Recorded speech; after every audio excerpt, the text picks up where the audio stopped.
The war for internet has begun. And I'm not even kidding. A new king of search is about to be crowned. ChatGPT now is smashing through 2.5 billion prompts every day, and it's on its collision course with Google. This isn't about just search, it's actually about who controls how we think, build, and learn. And the craziest part, you're already part of the war. In this video, you are going to discover why your entire developer workflow is going to go upside down, how big tech companies are becoming more productive by AI by 30%, and the one critical skill that you need so that this wave of AI won't leave you behind in the dust. Hey, I'm Edna. Welcome to my channel. I've been in tech for over a decade now and I've seen it all: promotions, layoff, burnout. But now I help software professionals like you to grow their skills and become smarter by using AI. So, subscribe and let's level up together. And as a thank you, here's a picture of my dog, Kaden. Let's be real. The developer research has been a nightmare. You hit a bug, you copy and paste the error into Google, and now suddenly you have 47 tabs open. Half are ads. Most of them are from 2012, and the only one that sounds promising to fix the bug is behind a paywall. That sinking feeling, that's exactly the pain that ChatGPT wiped off the map. Because we're moving from a search engine to an answer engine. You don't need to open 10 links on Google anymore. You just go to ChatGPT, have one conversation, and you get your answer. This is by far the most productive hack that developers have gotten in history. All right, let's see this in action. Here's a real example.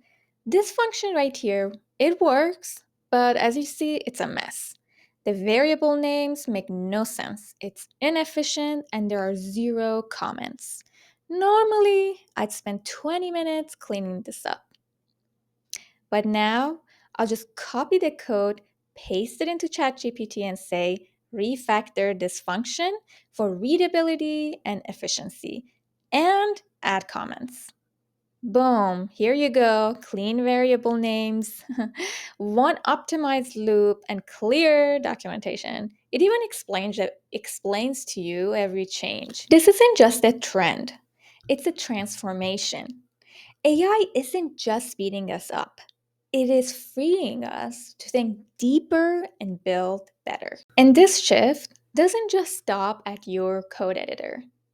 It's spreading to everything that you use. AI has escaped the IDE. It is now in version control, project management, and also infrastructure. It's basically the dawn of AI native toolchain.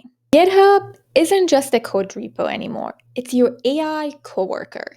It summarizes pull requests, suggests comments, and even flags some bugs before the review process starts. In DevOps, you can describe your setup in plain English, and then AI can just generate the Terraform code for you. So as you can see, things that used to take hours now takes minutes. Watch this. I give Copilot a feature request from a GitHub issue. It plans the change, edits the files, writes the code, and hands me a full PR to review. That's not autocomplete. That's automation of thought. It's the same shift that the calculator introduced for math. You basically don't need to do the hard work anymore. You just have to think. But every revolution has its dark side, and AI is already showing cracks. If this breakdown is blowing your mind, hit that like button so that YouTube can show this to other people as well. Also, share with me in the comments, how has AI changed your workflow? All right, Let's talk about the three biggest threats that could bring down this whole AI revolution.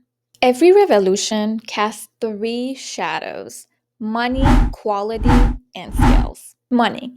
Those 2.5 billion prompts daily, they run on some of the most expensive hardware ever built.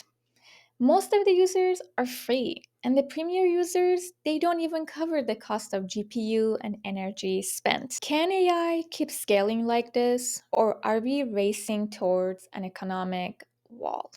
AI models hallucinate. Sometimes they just make stuff up and say it like it's gospel. For casual chats, it's fine, but for production code, it can be fatal. The new top skill isn't to code fast, it's to prompt smart. You need to be able to test, validate, and also debug AI first. Third, the skills gap. If juniors don't struggle, they're never gonna learn the fundamentals. When every answer is one prompt away, the curiosity fades away. Leaders have to mentor so that AI stays a tool, not become the crutch. Because the goal isn't to eliminate developers, it's to evolve them from coding to conducting. The developers who thrive in this era aren't the ones who write the most code. They are the ones who know how to ask really good questions, build smarter systems by using AI, but also catch where AI makes mistakes. Because AI can generate thousands of solutions, but it doesn't know which one matters the most. That's still your edge and your judgment. This isn't the end of coding, it's the rebirth of creative problem solving. And the people who are going to collaborate with AI, not compete with it, are the ones who are going to own the future. We're standing at a turning point. Every major shift in tech, from the internet to smartphones, created new winners and wiped out the ones who didn't adapt. This AI wave will be known different. But here's the good news: it's not too late. If you're learning, experimenting, and building right now, you are already ahead of 90% of the field. Because the future doesn't belong to the fastest coders, it belongs to the most curious minds. Keep asking better questions, keep exploring how AI can extend you, not replace you. That's how we thrive in the age of intelligence. If this video helped you see the shift a little bit more clear, please hit that subscribe button, but also like, comment, and share it. It really helps the channel to grow.